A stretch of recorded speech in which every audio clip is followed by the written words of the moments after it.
একদম টকবক করে ফুটতে ফুটতে হয়ে গেল। আর যা গন্ধটা আসছে কি বলবো। আপনাদের এখানে লক্ষ্মীর ভান্ডার নাই? লক্ষ্মীর ভান্ডার, বয়স্ক মহিলা তাদের মুখে একটা এরকম ট্যাটু আঁকা রয়েছে, মানে এরকম দাগ দাগ দাগ দাগ সব আঁকা রয়েছে, এরা বয়স্ক মানুষ। বাট এই জিনিস আমি কখনো দেখিনি। আমি আবার আফ্রিকার জগতে ফিরে যাচ্ছি। দারিংবাড়ির স্পেশাল পত্র পোড়া চিকেন। দুদিনের ছুটিতে কাছে পিঠে কোথাও একটা বেড়াতে যাওয়ার প্ল্যান দিন। এই নিয়ে দর্শকদের কাছ থেকে অনেকবারই ইলেকট্রনিক বার্তা পেয়েছি। উত্তরে যখন লিখেছি উত্তরবঙ্গ কিংবা দীঘার কথা, পাল্টা বার্তা এসেছে না মশাই, এগুলো বড্ড চেনা। দেখুন না আপনার ডায়েরির পাতা খুলে, এমন একটা জায়গা নিশ্চয়ই থাকবে। শুক্রবার অফিস করে ব্যাগপত্র গুছিয়ে রাতের ট্রেন ধরে রওনা দিয়ে পরের দিন সকালেই পৌঁছে যাব। শহর কোলাহল থেকে বহু দূরে একটা গ্রাম্য পরিবেশ, যেখানে খুব বেশি ভিড়ভাড় থাকবে না, পরিষ্কার পরিচ্ছন্ন অ্যাকোমোডেশন, তবে খাওয়া দাওয়াটা মশাই পুরো দস্তুর বাঙালিয়ানা হওয়া চাই। পাহাড় থাকবে, ঝর্ণা থাকবে, আর সুযোগ পেলে আশেপাশের গ্রামগুলোতে একটু ঢু মারব। আর সেই গ্রামে কাঠের জালের রান্নায় যদি দেশি মোরগের ঝোল চাকতে পারি, তাহলে তো সোনায় সোহাগা। এমন একটা জায়গার সন্ধান নিশ্চয়ই থাকবে আপনার ভ্রমণ ডায়েরিতে।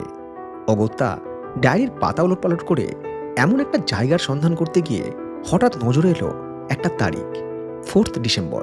আমার মনে আছে দিনটা ছিল শনিবার। প্রায় মধ্যরাতের কলকাতা শহর। হাওড়া ব্রিজেও খুব একটা যানজট নেই।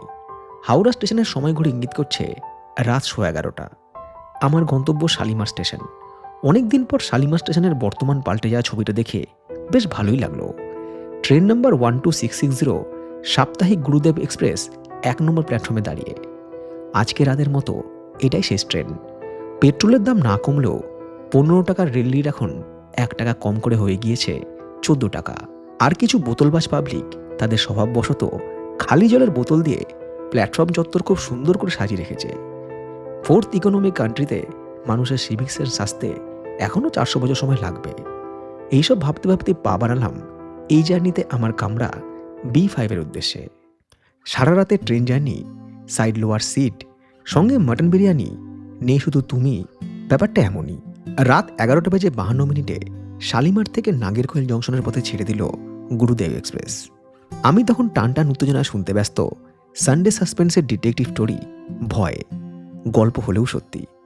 গল্প শোনা শেষ হলে খাওয়া দাওয়ার পর্ব চুকিয়ে কামরা লাইট অফ করে ঘুমানোর তোড়জোড় করছি। তখন সময় রাত 1:45।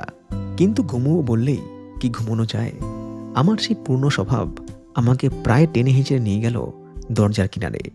রিভার্স লাইনে গুরুদেব এক্সপ্রেস, ঠিক তার আগে আগেই চেন্নাই মেল, প্রায় সমান্তরালে স্টিল এক্সপ্রেস, তার পেছনে চক্রধরপুর এক্সপ্রেস।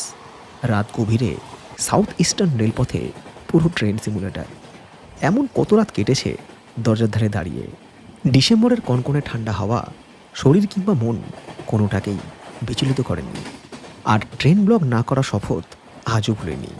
অতএব আজকের মতো শুভরাত্রি।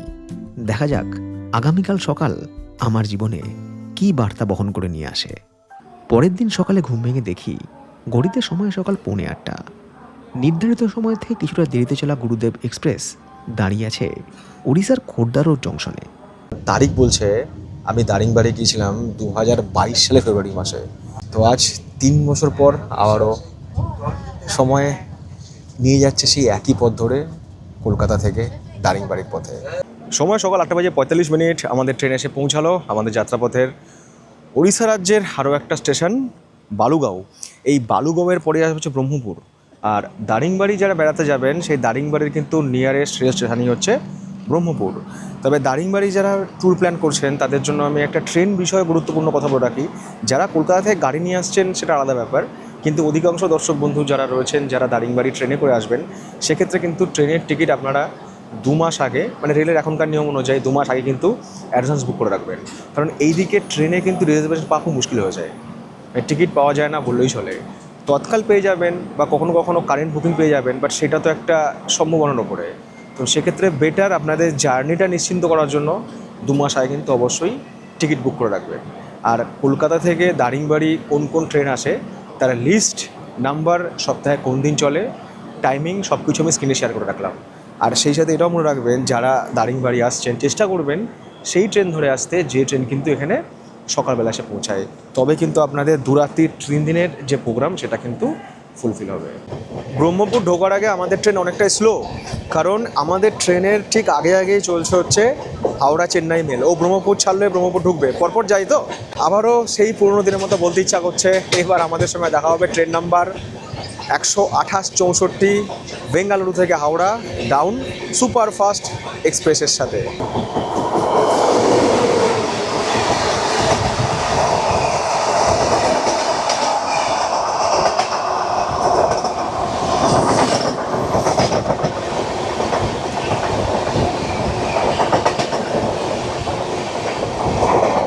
সময় সকাল 9:58, নির্ধারিত সময় থেকে প্রায় 45 মিনিট দেরিতে ব্রহ্মপুর এসে পৌঁছালো আমাদের 12660 গুরুদেব সুপারফাস্ট এক্সপ্রেস। সেই সাথে শেষ হলো আমাদের বা আমার এক রাতের ট্রেন জার্নি। ব্রহ্মপুর স্টেশনে আমার অপেক্ষায় ছিলেন সঞ্জীববাবু। ওনার আমন্ত্রণ পেয়েই এবারে দারিংবাড়িতে আসা। তবে ওয়েলকাম যেমন হলো সেটা বহুদিন পর্যন্ত মনে রয়ে যাবে। দারিংবাড়ি হোটেল স্নো ক্রিক আমরা মেন ফোকাসটা করি 2 রাত 3 দিনের প্যাকেজ। যারা আমাদের 2 রাত 3 দিনের প্যাকেজে আসেন তাদেরকে আমাদের যারা রিসিভ করে আমাদের ড্রাইভার ভাইরা তারা এইভাবে একটা ওয়েলকাম কিটস দেয় স্টেশনে যারা এসে পৌঁছায়। প্রত্যেকের জন্য এটা থাকে, এই 4টা জিনিস যে কজন আসবে প্রত্যেককে। অনেকে যারা আমাদের চেনে না, একটা অফবিট জায়গায় আসে, কেমন হবে না হবে বুঝতে পারে না, এই ওয়েলকামটা যখন করা হয় তাদের মনে একটা শান্তি আসে যে আমরা ঠিক জায়গায় যাচ্ছি। স্টেশনের খুব কাছেই একটা দোকান থেকে ব্রেকফাস্ট পর্ব সম্পূর্ণ করে আবারও রওনা দিলাম ব্রহ্মপুর থেকে 120 কিলোমিটার দূরে দারিংবাড়ির পথে। ট্রেন থেকে নামার পর ব্রহ্মপুর শহরে ব্রেকফাস্ট অবশ্যই করে নেবেন, কারণ এই দীর্ঘ পথে খাওয়ার দোকান তেমন নেই বললেই চলে। এই দারিংবাড়ির সুইট কর্নার খুব ফেমাস, দারুণ খেতে। তো এগুলো আমরা এখান থেকে যাওয়ার সময় নিয়ে যাচ্ছি। রাস্তার ধারে সব বিক্রি করে। এখানে সুইট কর্ন আর এখানে রয়েছে বেগুন। 7 পিসের দাম হচ্ছে এখানে 100 টাকা। অনেকে রয়েছেন যারা রোড ট্রিপ করতে ভালোবাসেন, যারা কার ড্রাইভ করতে ভালোবাসেন, গাড়ি নিয়ে বিভিন্ন জায়গায় যান। তো কলকাতা বা তার পার্শ্ববর্তী এলাকা থেকে যারা আসতে চাইছেন দারিংবাড়ি, তারা গাড়ি নিয়েও আসতে পারেন। রাস্তাঘাট কিন্তু খুব ভালো। এমনিতেও ওড়িশা বা ওদিক থেকে আমাদের ঝাড়খণ্ডের রাস্তাঘাট ভালো, বিশেষ করে হাইওয়েগুলো। আর এদিকের রাস্তা, মানে এটা হচ্ছে কন্ধমাল ডিস্ট্রিক্ট, এদিকের রাস্তা আরও ভালো। আমার আগমন উপলক্ষে সঞ্জীববাবু এই গাড়িটা রেন্ট করেছিলেন, যেমনটা অনেক সিনেমায় কিংবা নির্বাচনের প্রচারে দেখা যায় ওরকম একটা জিপ। কিছুটা পথ গাড়িতে আসার পর জিপের স্টিয়ারিং আমার হাতে এলো। আধুনিক না হলেও এই গাড়িগুলো চালানোর মধ্যে একটা নস্টালজিক ব্যাপার আছে। যখন ছোট ছিলাম মেলায় গিয়ে খেলনা গাড়ি কিনতাম, কিংবা যখন প্রথমবার দার্জিলিং গিয়েছিলাম, তখন থেকে এই জিপ গাড়ির প্রতি আমার একটা অন্যরকম টান রয়েছে। গাড়ি চালানোর সময় বেশ একটা রকস্টার ফিল আসে। গাড়িটা থামালাম হোটেলের কিছু আগে, তারপর সাক্ষী হলাম এক অনভিপ্রেত ওয়েলকামের। আমার চারপাশে কি হচ্ছে সেটা বুঝতে খানিকটা সময় লাগছিল। কখনো মনে হচ্ছিল বিয়ে করতে এসেছি, আবার কখনো মনে হচ্ছিল ইলেকশনে জিতে গিয়েছি।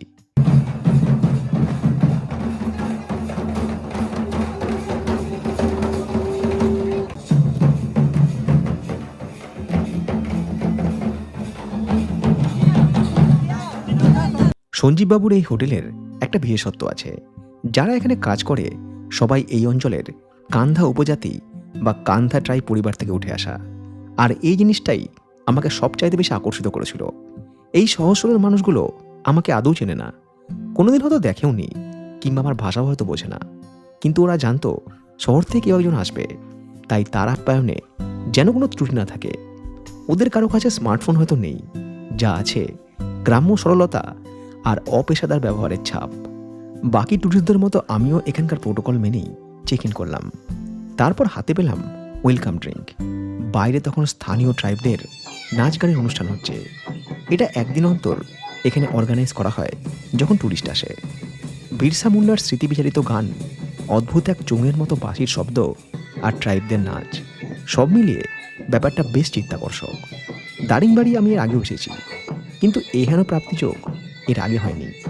এটা হচ্ছে মান্ডিয়া। অনেক সময় পেট গরম হলে সকালবেলা রাত্রেবেলা ভিজিয়ে সকালবেলা খায়, এটাকে গুঁড়ো করে। এটা হচ্ছে দারিংবাড়ির কফি। হ্যাঁ, সেই কফি। এটা হচ্ছে দারিংবাড়ির বিখ্যাত হলদি। দেখে মনে হচ্ছে আদার মতো, আমি তো প্রথমে আদাই ভেবেছিলাম। আমি তো ভুল করে আদাই বললাম। এটা আমার ভীষণ প্রিয়, যাওয়ার সময় নিয়ে যাব। বাদাম। এটা হচ্ছে আমাদের মক্কা, মানে এসে ভুট্টা। ভুট্টা, মকাই। এটা বন আমলা। বন আমলা। এটা হচ্ছে গিয়ে দেশি কুদুলি, মানে কলা। দেশি কলা। কালকে আমি 2 পিস খাবো। এখানকার লোকরা যেহেতু মাছ জেনারেলি খায় না, পায় না, যেহেতু অনেক সময় তারা শুকনো মাছ খেয়ে থাকে। শুটকি মাছ যেটাকে বলে, শুকনো মাছ, শুকনো মাছ, শুকা আচ্ছা। বলে আমরা। শুকা মাছ। আর এখানকার লোকরা মুড়ি পছন্দ করে, যেহেতু তুমি মুড়ি পছন্দ করো, বাহ, বাহ, বাহ। ওরা তার জন্য এইটা অ্যারেঞ্জ করে রেখেছে। মানে এখানকার মানুষজন মুড়ি খায়। মুড়ি খায়। আর এদিকে পেঁয়াজ রয়েছে, খুবই সুন্দর। এটা তো আমার মন সবকিছু ছুঁয়ে গিয়েছে। সব কিছু কর্মযোগ্য সম্পন্ন করে এতক্ষণে রুমে এলাম, আর টাইম হয়ে গেছে 4:34। লাঞ্চ করা বাকি। বাট রুমে আসার পর যে দৃশ্য দেখলাম সেটা একটু দেখাই আপনাদেরকে। কতগুলো পাহাড়, 1, 2, 3, 4 বিভিন্ন সাইজের সব পরপর পাহাড়, নির্জন গ্রাম্য পরিবেশ। এদিকেও পাহাড় রয়েছে, আর সূর্য চলে যাবে আস্তে আস্তে অস্তাচলে। এই হচ্ছে রুম। একটু রুমে কী কী রয়েছে সুযোগ সুবিধা সেটা আপনাদেরকে দেখিয়ে দিই। একটা বড় টেবিল রয়েছে, আমাদের মতো মানুষদের কাজ করার জন্য তো মানে একটা দারুণ ব্যবস্থা। চেয়ার রয়েছে, ইলেকট্রিক কেটেল রয়েছে, 2টো জলের বোতল রয়েছে, সেই সঙ্গে চা খাওয়ার কাপ, আর হচ্ছে টিকিট, টাওয়েল রয়েছে। এটা কি? Bath kit. রুমের ডেকোরেশন খুব সুন্দর। টিভি, এইদিকে এরকম বড় বড় আরাম কেতারা, এই দিকটাতে সোফা। এই রুমগুলো আরও দরকার হয় যখন আপনারা অনেকে এলেন না, হয়তো সন্ধ্যাবেলা কেউ ঠিক করলো যে আমরা সবাই একসাথে বসে একটা করে গল্প করব, বাড্ডা দেবো, তখন সবাই মিলে একসাথে বসে কিন্তু এখানে সেটা করা যায়। মানে রুমটা কিন্তু অনেকটাই বড়। মানে গ্রুপে আসলে বা অনেকে আসলে এরকম রুম খুব ভালো, বা যদি 2জন আসেন বা 3জন আসেন সেক্ষেত্রেও ঠিকই আছে। একটু টয়লেটটা দেখে নিই। টয়লেট অনেকটাই বড়, গিজার তো রয়েছে, আর টয়লেটের জানলা থেকেও কিন্তু সানসেট দেখা যায়। একদম রোদ তীর্যক হয়ে মুখে এসে পড়ছে। বেডরুম থেকে টয়লেট মানে সবটাই প্রকৃতির রং মাখানো। জিও এবং এখানে বিএসএনএল এর সিম কাজ করে, আজও তাই। এখানে জিও রয়েছে, বিএসএনএল রয়েছে, বাট এয়ারটেল কিন্তু নেই। আমার একটা ফোন তো পুরো অফ, এখানে এয়ারটেল কাজ করছে না। প্রায় 4:45 বাজতে চললে এবার খাওয়া দাওয়া করতে হবে। এবার এদের যে খাওয়া দাওয়া করার জায়গা, ডাইনিং স্পেস, সেটা একবার দেখাই। অনেকটা বড় স্পেস। আপনারা যদি গ্রুপে আসেন, অনেকে হয়তো এলেন, সেক্ষেত্রে কিন্তু খাওয়া দাওয়ার জায়গা নিয়ে কোনো সমস্যা হবে না। এই হোটেলের যারা স্টাফ রয়েছে না, রান্না যে করে, যে রিসেপশনে রয়েছে, যে গাড়ি চালায়, যে সমস্ত কাজের সঙ্গে যুক্ত, তারা কিন্তু সবাই হচ্ছে ট্রাইব। তারাই কিন্তু এখানে কাজ করে। খাবার দাবার যেটা আপনারা দিয়েছেন সেটা আপনারা গেস্টদের সবাইকেই খাবারই দেবেন তো? এটা প্যাকেজের খাবার। আচ্ছা, এটা হচ্ছে ভাত, আলু ভাজা, এইটা এটা হচ্ছে আলু ভর্তা, আলু ভর্তা, টমেটো আলু ভর্তা, টমেটো আলু ভর্তা, পেঁয়াজ, শসা, লেবু, পাঁপড় ভাজা। আচ্ছা, এই পাতাটা কি পাতা? এই পাতা হচ্ছে শিয়ালি পাতা। শিয়ালি পাতা। মহিলারা এটা তৈরি করে। স্থানীয় মহিলারা এর কোনো এই গাছটা আছে তাই তো? এই গাছটা আমরা পরে দেখবো যদি দেখতে পাই। এটা হচ্ছে শিয়ালি পাতা, দেখে মনে হচ্ছে শাল পাতার মতো। এরা যে মাছটা দিয়েছে, এই শিয়ালি পাতার যে কি বলবো, ঠোঙা, নৌকার মতো লাগছে দেখতে, সেই ঠোঙাতে মাছটা দিয়েছে। আচ্ছা, এটা হচ্ছে সর্ষের শাক। এইটা কি দিয়েছেন? এটা হচ্ছে দই বেগুন। দই বেগুন। এটা দই পটল। দই পটল। দই পেট পটল, দই বেগুন। এটা সর্ষে ভেন্ডি। সর্ষে ভেন্ডি। এটা মুগ ডাল, সবজি মুগ ডাল। সবজি মুগ ডাল। এটা গাওয়া ঘি, এখানকার লোকাল লোকাল ঘি। এটা এটা উড়িষ্যা ফেমাস রসগোল্লা। আমার থেকেও তো বড়, উড়িষ্যা ফেমাস রসগোল্লা। আর এটা কি মাছ? এটা রুই মাছ। এইটা সুরাট ড্যামের লোকাল রুই মাছ। ওই যে ড্যামটা আছে ওখানে, ওই ড্যামের হচ্ছে লোকাল রুই মাছ। একটু রুই মাছটা দেখাই আপনাদেরকে। এইরকম হচ্ছে লোকাল রুই মাছ, একদম গরম গরম। এই যে বাটিগুলো দিয়েছেন সমস্ত মাটির তো, এগুলো কি এখানেই তৈরি হয় তাই তো? এখানে সামনে কুমোর আছে, সেই কুমোর তৈরি করে এবং এগুলো আপনার ব্যবহার করার পরে ফেলে দেওয়া হয়। ডালটার স্বাদ দুর্দান্ত, আলু ভাজা। আমি মাছটা একটু বলি খেয়ে কীরকম। মাছ তো পুরো টাটকা মাছ, আপনাদের ফ্রেশ। বেড়াতে গিয়ে আমরা শুধু একটা জিনিসই চাই, একটু থাকার জন্য ভালো রুম আর একটু ভালো খাবার, ব্যাস। হ্যাঁ, এর সঙ্গে আরেকটা অ্যাডিশান, আমার পছন্দের টমেটো চাটনি। আমি কিন্তু এত জায়গায় গিয়েছি, কখনো এত বড় রসগোল্লা খাইনি। আমার থেকেও বড় রসগোল্লা যদি অ্যাভেলেবেল থাকে তাহলে খাওয়ান আপনার রসগোল্লা। এই রসগোল্লা এক পিসের দাম কত? একটা 20 টাকা। 20 টাকা। কোথা থেকে এসেছেন আপনারা? আমরা যাদবপুর, কলকাতা। কবে এসেছেন? কালকে না? কাল এসেছি। দিয়ে কোথায় গেছিলেন এখন সাইট সিইং করতে? এই সানসেট পয়েন্টে গেছিলাম। সকালে ঘোরালো এদিকে অনেক কিছু। কেমন লাগছে দারিংবাড়ি? ফার্স্ট টাইম নাকি এবার? হ্যাঁ, কেমন লাগছে দেখে? কি ফিল হচ্ছে? ভালো লাগছে। আমার তো এই শান্ত শিষ্ট অফবিট অফবিট জায়গা। আর খাওয়া দাওয়া কিরকম লাগছে এখানে?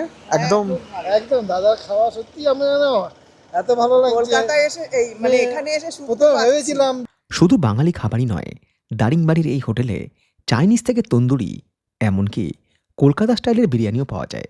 এটা আমরা পরে টেস্ট করব।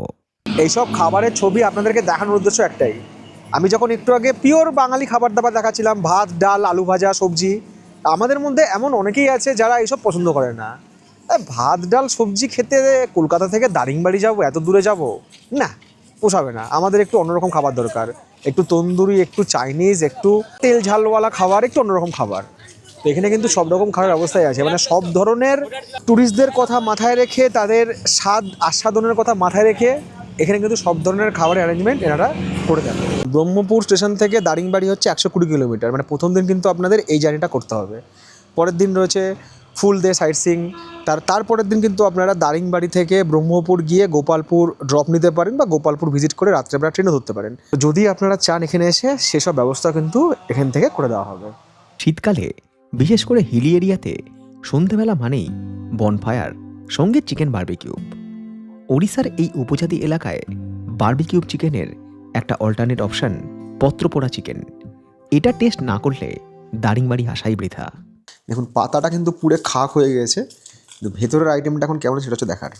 এই দেখুন, এই হচ্ছে দারিংবাড়ির স্পেশাল পত্র পোড়া চিকেন। এর মধ্যে কিন্তু রসুন রয়েছে, এর মধ্যে কিন্তু কারি পাতাও রয়েছে, পেঁয়াজও রয়েছে। এতটা চিকেন, তার দাম নিচ্ছে মাত্র 250 টাকা।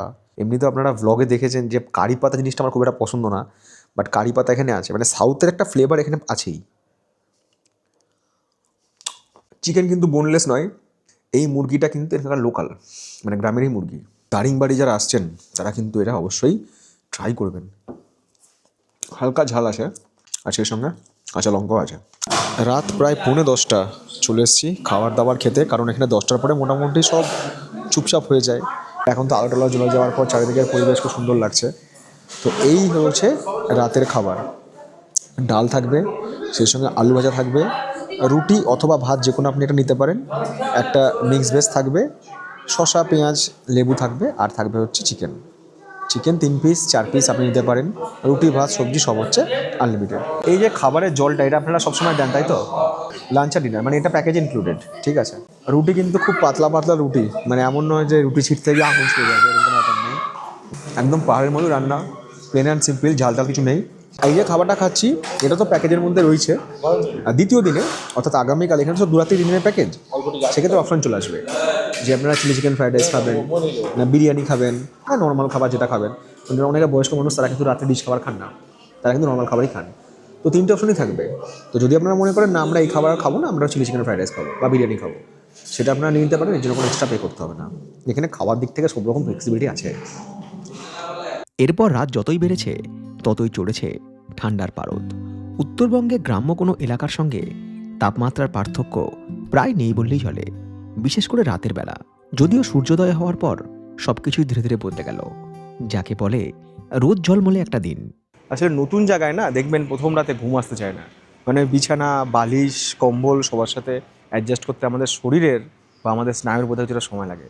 তো গতকাল রাত্রেও এপাশ ওপাশ করতে করতে আলটিমেট ঘুম এসেছে।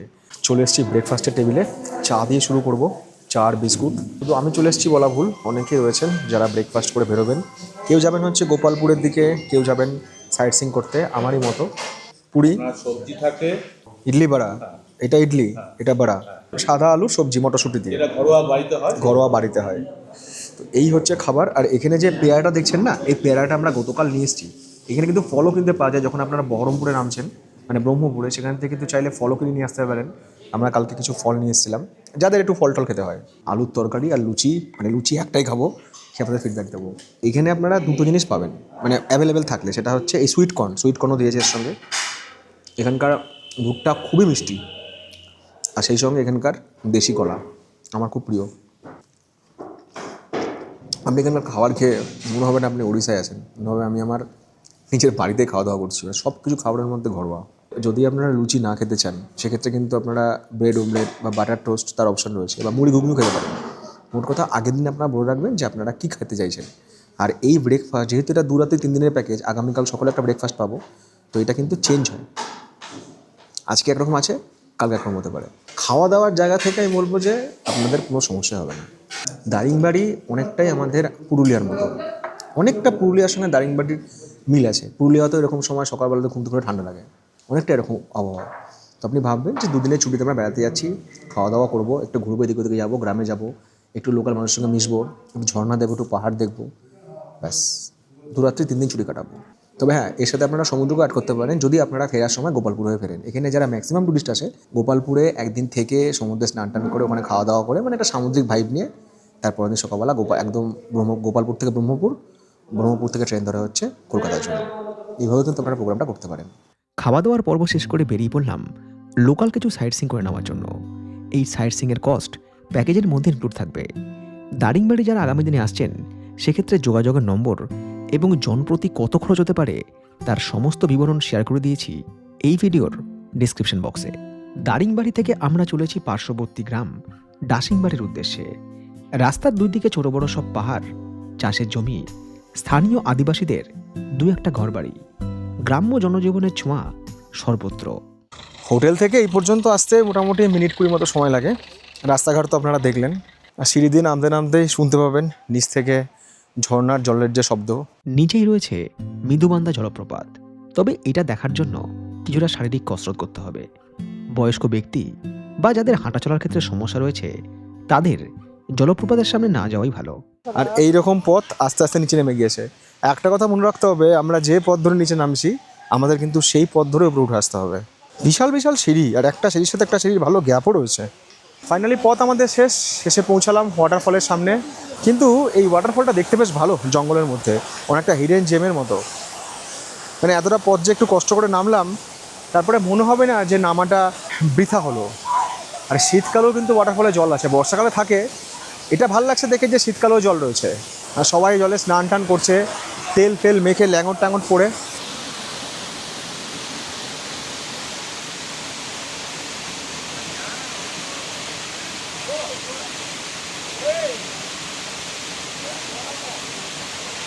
এই গ্রামে এক ধরনের হলুদ পাওয়া যায়, অনেকটা আদার মতো দেখতে। স্থানীয়রা বলে কালো হলুদ। শুনলাম এটা মেডিসিন তৈরির কাজে লাগে, আবার অনেকে খাওয়ার জন্যও ব্যবহার করে। ঘুরতে ঘুরতে একবার ঢু মেরেছিলাম দারিংবাড়ির একমাত্র কফি বাগানে। স্থানীয় মহিলারা কন্টেনারে সংগ্রহ করছে কফি বিনস। তো এখানে প্রচুর কফির গাছ রয়েছে। তো এখানে যারা শ্রমিক কাজ করে তারা দেখছিলাম যে এখান থেকে কফির যে ফল, যেখান থেকে কফির বিনস তৈরি হয়, সেই বিনস আর কি বা ফল সংগ্রহ করছে গাছে গাছে। তা ফলগুলো যখন পেকে লাল লাল হয়ে যায় না এরকম, তখন এগুলো তোলে। এখন সবুজ, এটা কদিন পরে আর কি পেকে এরকম লাল হয়ে যাবে। তো এই জঙ্গলে জঙ্গলে এরকম কন্টেনার নিয়ে এরা সব কফির যে ফল সেগুলো সংগ্রহ করে। কফি গার্ডেনের পাশে কিন্তু কফি বিক্রি হচ্ছে, বাট এগুলো কতটা আসল কতটা নকল আমার জানা নেই। আমি এখান থেকে কফি কিনে নিই। আর এখানে এন্ট্রি ফি হচ্ছে পার পার্সন 10 টাকা। কফি গার্ডেনের সামনেই হচ্ছে মামুর দোকান। আর মামুর দোকানে কী পাওয়া যায় সেটা দেখি। সবই লোকাল খাবার দাবার, ডাল বড়া, কাঁচা কলা, পুরি, মিষ্টি বড়া, উপমা, মটর কষা, ইডলিও আছে। আর ওটাই কি আছে ওটার মধ্যে? আলু মটর ঝোল, ঘুগনি, ব্রেড পকোড়া আছে। এখানে কিন্তু অনেক রকম খাবার দাবার আছে, সবই লোকাল খাবার দাবার। সামনে হচ্ছে কফি গার্ডেন, কফি গার্ডেন উল্টোর দিকে হচ্ছে মামুর দোকান। কিন্তু এই দোকানটা বেশি সত্য হচ্ছে এখানকার কফি খুব বিখ্যাত। কফি আমি অবশ্যই খাবো। এই কফিটার মধ্যে একটা নোনতা নোনতা ব্যাপার আছে, জানি না কফিটা এভাবে বানিয়েছে বলে কিনা, একটা নোনতা নোনতা আছে, আর মিষ্টিও ভালো আছে। কফি পর্ব শেষ করে আবারও পথ চলা শুরু। এবারে সম্পূর্ণ বিপরীত মুখে। এদিকটা বড় নির্জন, ঘরবাড়ি কিংবা জনবসতি দেখা প্রায় নেই বললেই চলে। পুরুলিয়ার অযোধ্যা হিলটপ থেকে মুরগুমা ড্যাম যাওয়ার রাস্তায় যারা ট্র্যাভেল করেছেন তারা অনেকটাই মিল খুঁজে পাবেন এই যাত্রাপথে। পুরুলিয়া কিংবা দারিংবাড়ি ভূপ্রকৃতি আর জনজীবনের মধ্যে অদ্ভুত একটা মিল রয়েছে। আর আমাদের গন্তব্য দারিংবাড়ির মন্দাসুর উপত্যকা। দারিংবাড়ি থেকে আসা রাস্তা এখানে এসে শেষ হয়। মন্দাসুরুতে রাত্রিবাস করার জন্য ওড়িশা ইকো ট্যুরিস্টের ছোট ছোট কটেজও রয়েছে। চারিদিকে পাহাড় আর ঘন সবুজে ঘেরা এই জায়গা উত্তরবঙ্গের কোনো অফবিট ডেস্টিনেশনের থেকে এক অংশও কম নয়।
দারিংবাড়িতে আসার পর গতকাল একটা পাতায় খাবার খেয়েছিলাম, তো আপনাদেরকে বলেছিলাম ওটার নাম হচ্ছে শিয়ালি পাতা, মানে শাল পাতার মতো দেখতে পাতা, শিয়ালি পাতা। তো সেই শিয়ালি পাতার গাছটা এবার দেখাই আপনাদেরকে। এই পাতার গাছ এখানে অনেক রয়েছে, প্রচুর জঙ্গলে প্রচুর এই পাতার গাছ। তো এই পাতাগুলো নিয়ে গিয়ে কিন্তু ওরা এই পাতা দিয়ে থালা বানায়। এখানকার যারা স্থানীয় মহিলারা রয়েছেন তারাই তৈরি করেন এরকম পকোড়া। তো এই শাল পাতায় আর কি পরিবেশন করেছে এরকম পকোড়া। পকোড়াটা এত নরম না, সেই সঙ্গে চাটনিটা খুব সুন্দর।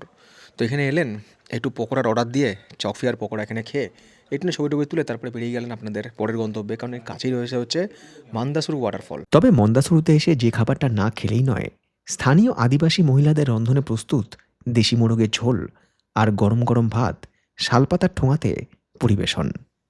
এরকম শাল পাতায় ভাত আর সেই সঙ্গে মুরগির ঝোল দুটো দিয়ে গেছে।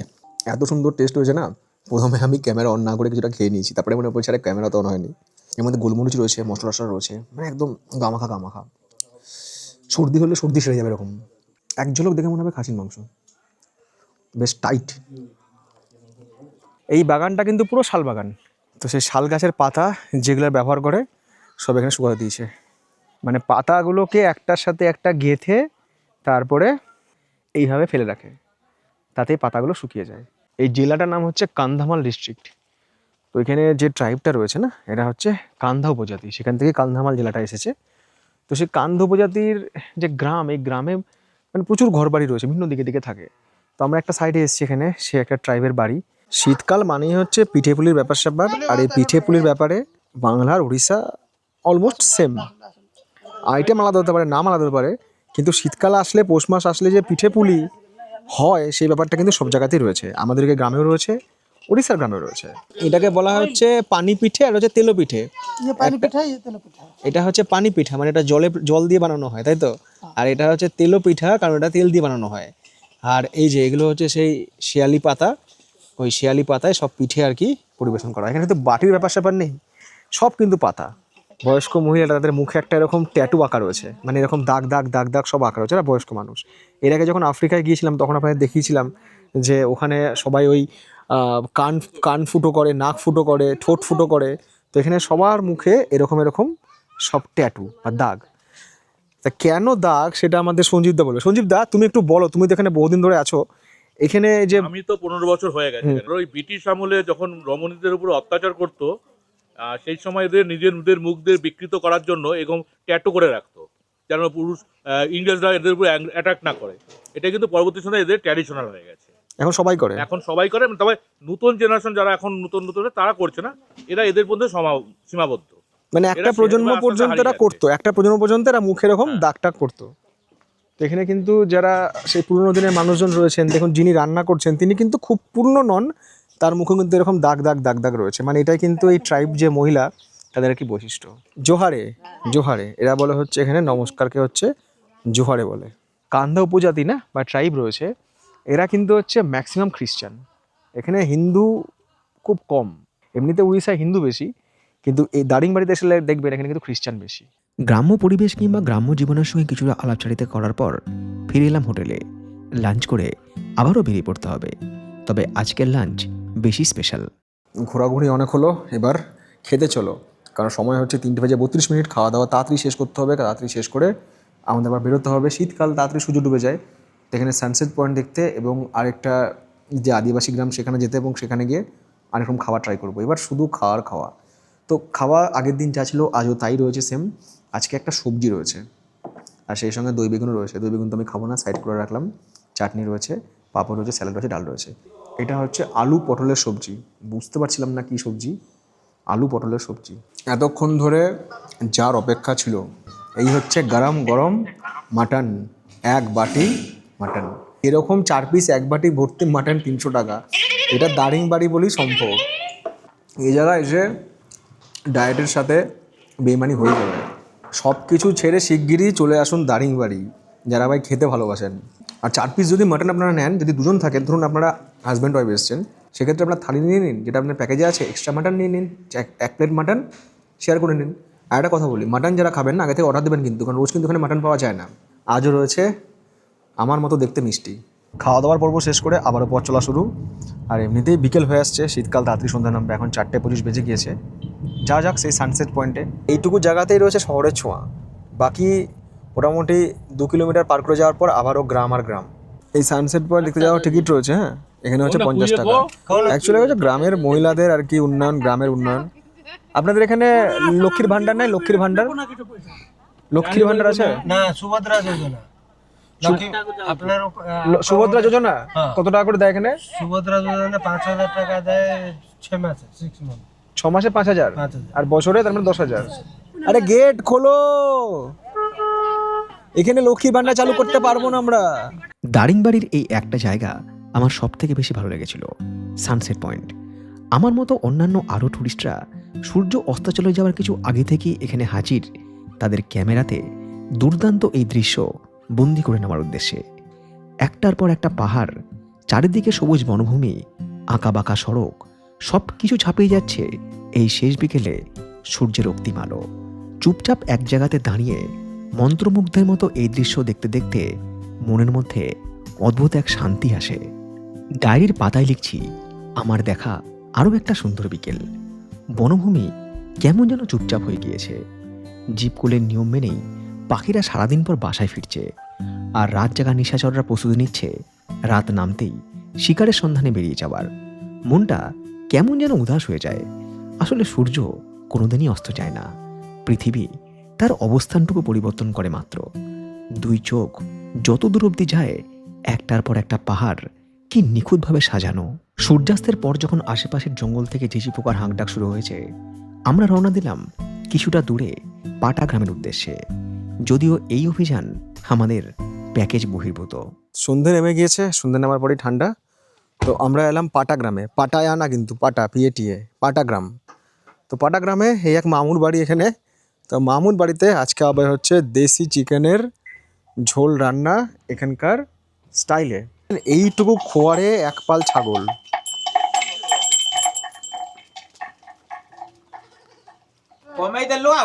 প্ল্যান এরকম করতে হবে, পুরো একটা গ্রুপ আসতে হবে দারিংবাড়ি, হোটেল বুক করতে হবে আর বলতে হবে এখান থেকে ছাগল নিয়ে যাবো। ছাগল নিয়ে গিয়ে মাংস কাটিয়ে একদম মাটন বিরিয়ানি আর না মাংসের ঝোল ভাত পিকনিক। এর থেকে আর ভালো কি হয় বলুন? খাসিরে খাসি, মুখে পড়লেই হাসি। যদিও আমাদের মেনুতে মাটন নয়, ছিল এই গ্রামে আদিবাসী ঘরে পালিত পিওর দেশি মোরগ। এত তেজ যে এদের দিনের বেলা ধরাই মুশকিল, তাই সন্ধে পর্যন্ত অপেক্ষা করতে হয়েছে। এখন কাটিং করবে, তারপরে হচ্ছে রান্না করবে। বাট আমাদের ওখানে দেশি মোরগ পাওয়া যায়, দাম দেখবেন 400 আছে, 450 আছে, সব হচ্ছে সোনালি। আর এগুলো কিন্তু হচ্ছে অরিজিনাল একদম। এরা যে দেশি মোরগ কাটে না, আড়াই প্যাচ বা ওই কি হালাল করা মাংস ওরকম কিছু নয়, এক ঝটকাতেও কাটে না। দেশি মোরগের পালক খুব শক্ত, তো এই পালকটা এইখানে কানের কাছে ঢুকিয়ে দেয়। এটা ঢুকিয়ে দেওয়ার পরে মুরগি আস্তে আস্তে মরে যায়। তারপরে ওরা আর কি ছালটাল ছাড়িয়ে কাটাকাটি করে। ছালটাল ছাড়ানোর পর এটাকে আবার এখানে ভালো করে আর কি পুড়িয়ে নিচ্ছে, যাতে গায়ে লোম টোম কিচ্ছু না থাকে। এর গায়ের যত লোম টোম সব ছাড়িয়ে জিনিসটা পুরো কড়কড়ে হয়ে গেল গায়ের স্কিনটা। এটা পরিষ্কার করার জন্য ভালো করে হলুদ মাখিয়ে নেবে। আর এরা এখনো জঙ্গলে শিকার করে। এরা মাঝে মধ্যে যায় জঙ্গলে, কখনো শুয়োর, বুনো শুয়োর, সজারু এসব শিকার করে এখনো। এখানে বসে পাতার ওপর মুরগিটাকে ছাড়াচ্ছে। খুব অল্প সর্ষের তেল, সেই সঙ্গে তেজপাতা। যতই গ্যাসের জালে রান্না হোক, কাঠের জালে রান্নার একটা আলাদা স্বাদ আছে। যে ঝোলটা হয় সেটা নাকি দারুণ টেস্ট। আর এখন থেকে মশলাটা কষানোর পরে গন্ধ বেরোচ্ছে না। এই উপজাতিরা বাংলা কিংবা ওড়িয়া ভাষায় কথা বলতে জানে না, হিন্দি একটু বোঝে, যদিও এদের ভাষা কুই। স্থানীয় লোকের সাহায্য ছাড়া এই গ্রামে আসা বা এদের সাথে কথাবার্তা বলা প্রায় অসম্ভব। দেশি মোরগ যদি ঠিকঠাক হয়, ডুপ্লিকেট না হয়, প্রেসারে দিয়েও সিদ্ধ করতে হয়, তাতেও সময় লাগে। আর এখানে কাঠের জাল এমন জিনিস, একদম টকবক করে ফুটতে ফুটতে হয়ে গেল। আর যা গন্ধটা আসছে কি বলবো, রুটি হলে পুরো জমে যেত। ঝোলটা অসাধারণ, একটু নুন বেশি, মানে যেরকম নুন খায় আর কি। গরম পানি গরম আর পানিটা দিব, মাংসটা আরেকটু সিদ্ধ হতো। আর আমিও তো জুস পিউছি, চিকেন মটন পিউছি। সেই সন্ধ্যায় এত ঠান্ডার মধ্যে দেশি মোরগের ঝোল সঙ্গে হাতে গরম আটার তৈরি রুটির স্বাদ অনেকদিন পর্যন্ত মনে থাকবে। খাওয়া দাওয়ার পর্ব শেষ করে হোটেলে ফিরে যাচ্ছি, দেখি আকাশ জুড়ে আলো ছড়িয়েছে পূর্ণিমার চাঁদ। দারিংবাড়িতে আজ আমার দ্বিতীয় এবং শেষ রাত। প্যাকেজ অনুযায়ী হাজির optional Kolkata style chicken biryani. এর সঙ্গে রয়েছে রায়তা, সেই সঙ্গে রয়েছে কারি, একটা আলু রয়েছে আর একটা ডিম রয়েছে যেমন থাকে। এটা কিন্তু চিকেন বিরিয়ানি, চিকেন কিন্তু 2 পিস থাকে, এখানে 1 পিস চিকেন রয়েছে। বাড়ির মতো জায়গায় এসে বিরিয়ানি জাস্ট অসম। এবার এটা আমিনিয়া, আরসালান কিংবা ওই ডিবাপি ওরকম স্টাইলে কিন্তু বিরিয়ানি নয়। কলকাতার নর্মাল দোকানে, নর্মাল কোনো একটা দোকান, সেখানে যেরকম বিরিয়ানি পাওয়া যায় ঠিক এরকম বিরিয়ানি। বাট এই জায়গায় এসে বলবো যে হ্যাঁ, খেয়ে আপনার শান্তি হবে। খাওয়া দাওয়ার পর্ব শেষ করে তাড়াতাড়ি ঘুমিয়ে পড়লাম। পরের দিন ভোর 5:30টার সময় ঘুম থেকে উঠে তৈরি হয়ে নিলাম। বাইরের তাপমাত্রা তখন বলছে 12 ডিগ্রি। দারিংবাড়ি থেকে এই সকালে আমার গন্তব্য ব্রহ্মপুর। প্রায় ঘন্টা তিনেকের যাত্রাপথ। খুব ভোরে না বেরোলে সকালের ট্রেনটা মিস হয়ে যাবে। যদিও ম্যাক্সিমাম টুরিস্ট ব্রেকফাস্ট করার পরেই চেক আউট করেন। যাওয়ার পথেই দেখা মিলল আজকের সূর্যোদয়। কোনো এক জায়গায় দেখি বাঁধের জল উপচে গিয়ে সাময়িক বন্যা পরিস্থিতি তৈরি হয়েছে। সকাল 9:15 নাগাদ এসে পৌঁছালাম ব্রহ্মপুর স্টেশন।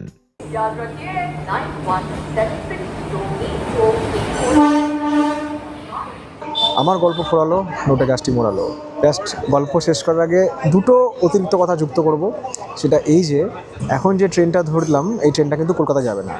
এই ট্রেনটা হচ্ছে train number 18418, Gunupur Puri express.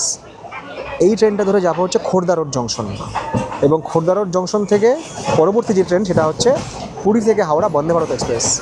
এই ব্রেক জার্নি করার দুটো কারণ ছিল। প্রথমত ট্রেনের টিকিটের অ্যাভেলেবিলিটি এবং হাওড়া স্টেশনে পৌঁছানোর টাইমিং। এই পথে চলা প্রত্যেকটা ট্রেন ফলাকনুমা থেকে বেঙ্গালুরু হাওড়া এক্সপ্রেস রোজ দেরি করে হাওড়া পৌঁছায়। একমাত্র পুরী বন্দে ভারত অধিকাংশ সময় ঠিকঠাক টাইমে হাওড়া পৌঁছায়। আর আজকে সেটাই হলো। হাওড়া স্টেশন পৌঁছে গেলাম রাত 9:18। তবে সেদিন আর বহরমপুর ফিরে আসিনি, কারণ পরের দিন আবারও গিয়েছিলাম নতুন গন্তব্যে। ফিরব সেই গল্প নিয়ে এর পরবর্তী পর্বে। আর দারিংবাড়ি ট্রিপের সমস্ত প্যাকেজ সহ খরচ, ফোন নম্বর শেয়ার করে দিয়েছি এই ভিডিওর ডেসক্রিপশন বক্সে।